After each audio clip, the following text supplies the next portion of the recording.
আজকে আমার সবচেয়ে পছন্দের একটা খাবার তোমাদের সঙ্গে শেয়ার করব, যে খাবারটা আমি যদি মাছ মাংসর সাথে যদি তুমি তুলনা করো, বাট আমি কিন্তু মাংস খাবো না, অবশ্যই এই রেসিপিটা খাবো।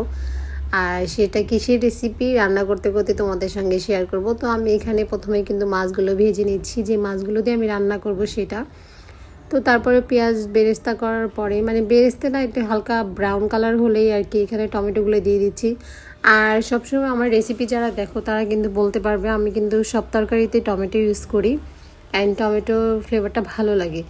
তো যাই হোক, এখানে আমি টমেটোগুলো একদম কিন্তু গালাই ফেলছি, কোনো যে একদম মানে আস্ত রাখছি এরকম না, একদম ম্যাশ করে ফেলছি, যাই হোক যেটাই বলো তোমরা। তো আমি মশলাগুলো সুন্দর করে কষায় নেওয়ার পরে এখানে কিন্তু কোনো সবজি অ্যাড করব না, দেন শুধু মাছের ঝোল করব। তো এখানে আমি মাছগুলোকে অ্যাড করে দিলাম, দিয়ে এটাকে সুন্দর করে এখন নাড়াচাড়া করে নিব। নেয়ার পরে যখন দেখবো আমার মাছগুলো হালকা কষানো হয়ে গেছে, তখন আমি এখানে ঝোল দিব। আর এটাই সেই বিখ্যাত খাবার, যেটাকে আমাদের অঞ্চলে, বিশেষ করে আমাদের গ্রামে বলে এটাকে কুমড়া বড়ি। কার কোন অঞ্চলে কি বলে সেটা অবশ্যই কমেন্ট বক্সে জানাই দিবা, তাহলে হয়তো আমি জানতে পারবো যে অন্য কোন অঞ্চলে কি বলে। এটাকে আমাদের দেশে মেবি কুমড়া বড়ি বলে।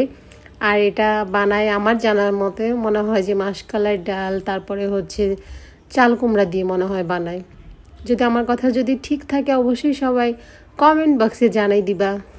এটা কিন্তু খেতে ভীষণ ভালো লাগে। আর আমি আমাদের গ্রাম অঞ্চলে দেখছি বিশেষ করে এটা মাছ দিয়ে ঝোল করে, নয়তো অনেকে সবজি তরকারি রান্না করলে তার মধ্যে দিয়ে দেয়।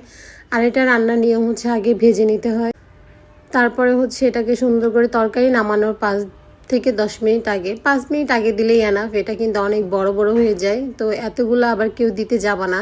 তোমরা 1 পিস করে ট্রাই করবা, মানুষ প্রতি 1 পিস দেওয়ার জন্য। যেহেতু আমি একটু বেশি পছন্দ করি সেই ক্ষেত্রে আমি একটু বেশি দিছি। আর এটা কিন্তু অত বেশি কেউ খায় না, মাছের মতো হিসাব করেই খায়। যাই হোক, কেননা এগুলো অনেক বড় হয়, তো আর ভাজতে গেলে কিন্তু প্রচুর তেল খেয়ে ফেলে ওরা। ওরা কীভাবে খায় আমি জানি না এত তেল। যাই হোক, তো আমি এখানে মাছগুলো হয়েই আসছে প্রায়, আমি একটু ঝোল রাখবো যেহেতু, সেই ক্ষেত্রে আমি এখন এগুলো দিয়ে দিলাম। আর অবশ্যই গরম ফুটন্ত পানিতে দিতে হবে ঝোলে, ঠান্ডা ঝোলে এগুলো ছাড়া যাবে না।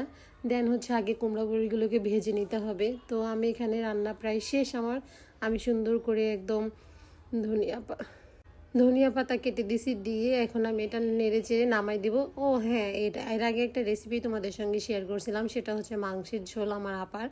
তো ওইখানে আমি জিরার গুঁড়া যে ইউজ করছিলাম আমার আপা, সেই ক্ষেত্রে আমিও কিন্তু এখানে ভাজা জিরার গুঁড়া একটু ইউজ করছি, বাট ওটা কোনোভাবে স্কিপ হয়ে গেছে, দেখাইতে পারি নাই। আর এই যে দেখো, আমি খাওয়ার সময় তোমাদেরকে দেখাই, রান্নার শেষে এটা যখন আমি খাচ্ছিলাম প্লেটে, তখন নিছি কত বড় হয়েছে আর এত সুন্দর সিদ্ধ হয়েছে বলার বাহিরে।